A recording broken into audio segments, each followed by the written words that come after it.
Hi, this is Sarit Switzer, and welcome to the It Is Taught podcast, a podcast devoted to the teachings of Rabbi Shneur Zalman of Likkutei as recorded in his most famous work, the Tanya. My hope for this show is to make these teachings accessible and relatable to the average person, regardless of prior Jewish education or affiliation. The episodes follow the prescribed daily study portions and are meant to serve as practical lessons in how to live your life as your true self and develop an authentic and powerful relationship with your Creator. I have personally experienced the effects the study of this work has had on me, and I'm excited to share what I can of this knowledge with you. So please join me on this journey of learning, self-growth, and connection with your source.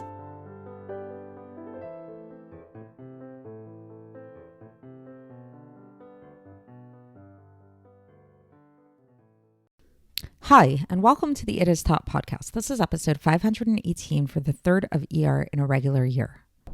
So we've been talking a lot about our relationship with God, and we've been talking about the two basic emotions that we can use to relate to God, namely the emotions of fear and the emotions of love, and the different types of fear and the different types of love. Some may seem a little bit more abstract, a little bit less abstract. We talked about how some of these levels are more attainable or less attainable. So today we're going to talk about something that hopefully is relatable to all of you, or at least most of you, namely the love of a child to a parent. So this is a very, very deep kind of love. And obviously there may be exceptions to this rule if somebody for some reason had, God forbid, like a very horrible breaking with a parent in some way, or had a very abusive parent or a neglectful parent or something like that. But the reason why, even when we hear about those kind of circumstances, that really hits us and it sounds so tragic and it really makes us very sad, is because we acknowledge that the relationship between child and parent is such a profound one. It's such a deep one and such an amazing one. And where obviously the love of a parent to a child is something that is almost beyond description.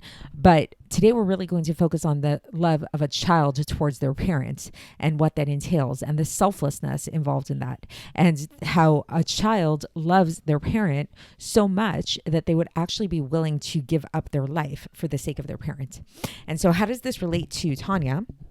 Is because really, if you think about it, the parent of all parents, our ultimate parent that we have, is God.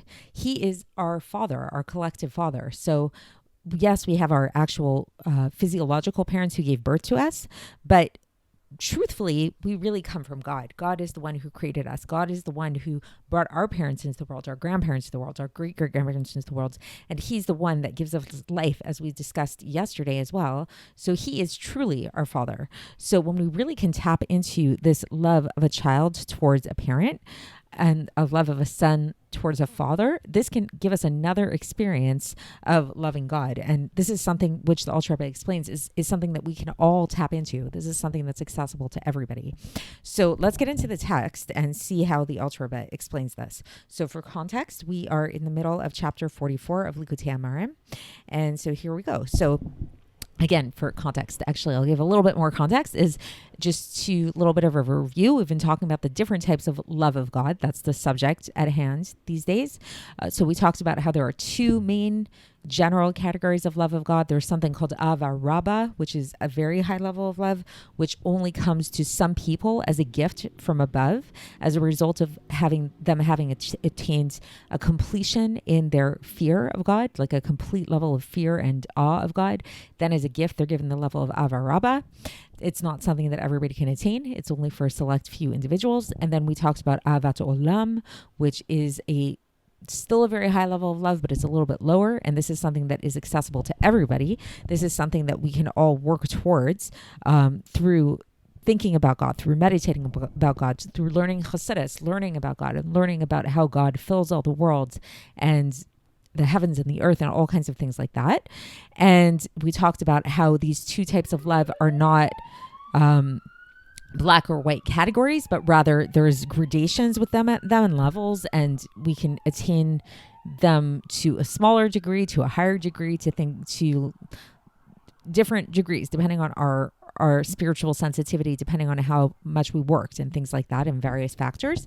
And then yesterday we talked about how there's this other kind of love that isn't something that's given to us as a gift, and it's not something that we need to work towards in the same way, but it's actually something that's innate within all of us and is given to us as an inheritance, and it's something we just need to tap into, namely the love of God that we have as our life force. And that the way that we can see that this is true is by acknowledging the fact that we all really love our lives, and we love being alive, and we don't want to die, God forbid, and we really want to be alive. And that wanting to be alive and wanting to live is really an expression of our love of God, because God is ultimate life. God is the source of our lives. And now today we're going to talk about this other category of love, which is also innate. Just like that love of God as our life force is innate, this type of love is also innate. This is the type of love which is the love, as we mentioned in the introduction, of God, like a son loves their father. So the text says, so getting into it now, the text says, and then an even greater love than this one, than the one of loving God as our life force, which is hidden in every single Jewish soul, that is an inheritance from our forefathers, is that which is written in the Re'eh Mehemna. So Re'eh Mehemna is a Kabbalistic sefer, and in the Re'eh Mehemna it says, like a son who strives for the sake of his father and mother, whom he loves even more than his own body, soul, and spirit.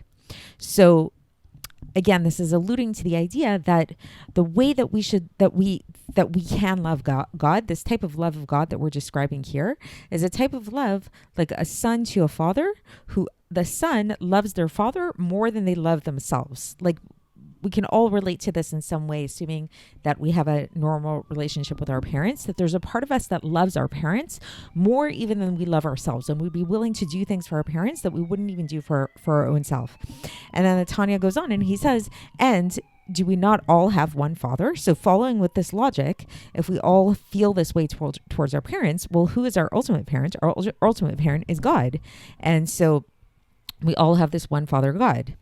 And then the Alter Rebbe says, okay, so it's very nice in theory to say this and to talk about God as our father and how we all love our parents in this very selfless way.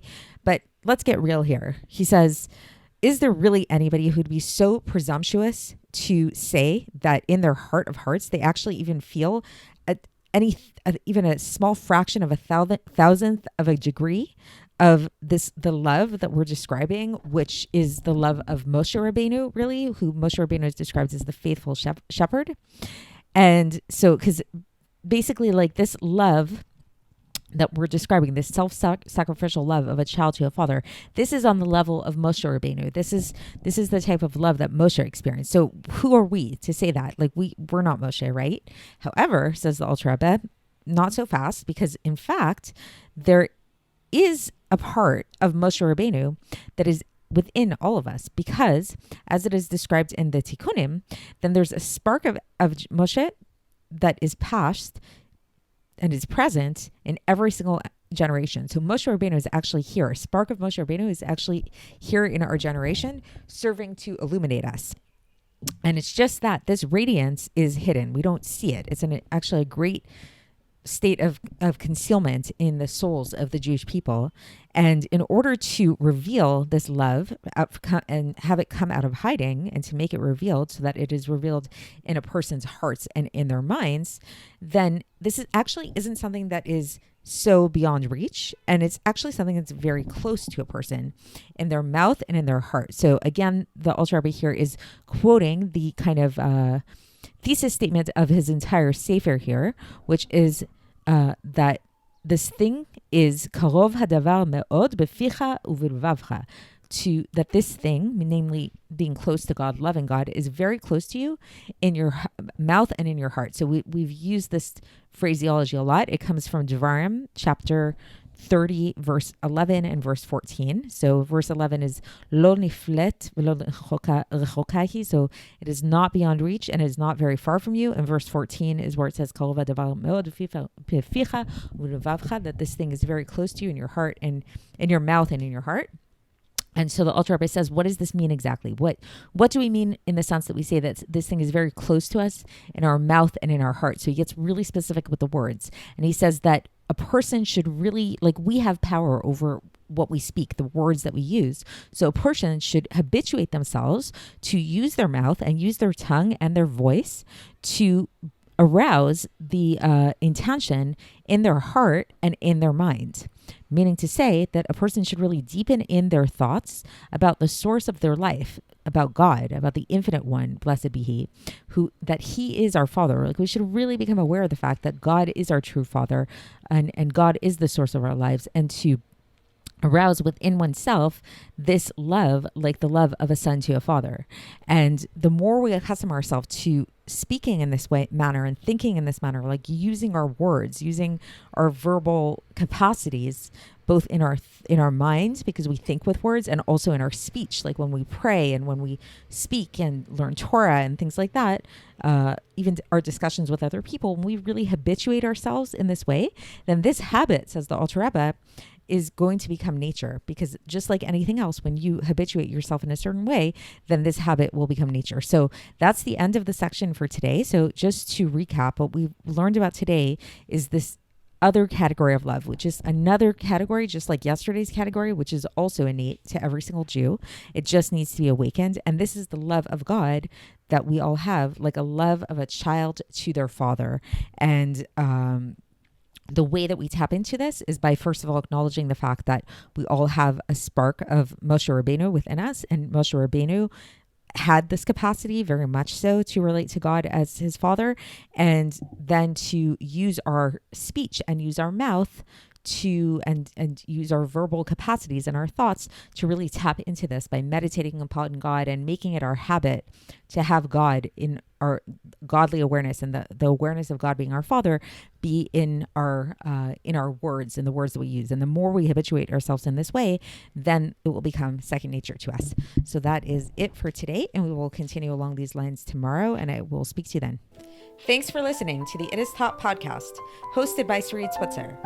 This podcast is dedicated in loving memory of my maternal grandfather, Avraham Yitzchak ben Binyamin HaKohen of blessed memory.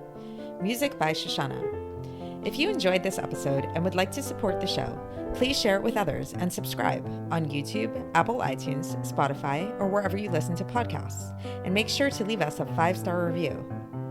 To find out more about the It Is Taught project, including more information on my soon-to-be published book, please visit our website, itistaught.com. To catch the latest from me, follow me on Facebook, Instagram, and Twitter. Looking forward to speaking with you tomorrow, and until then, have a great day.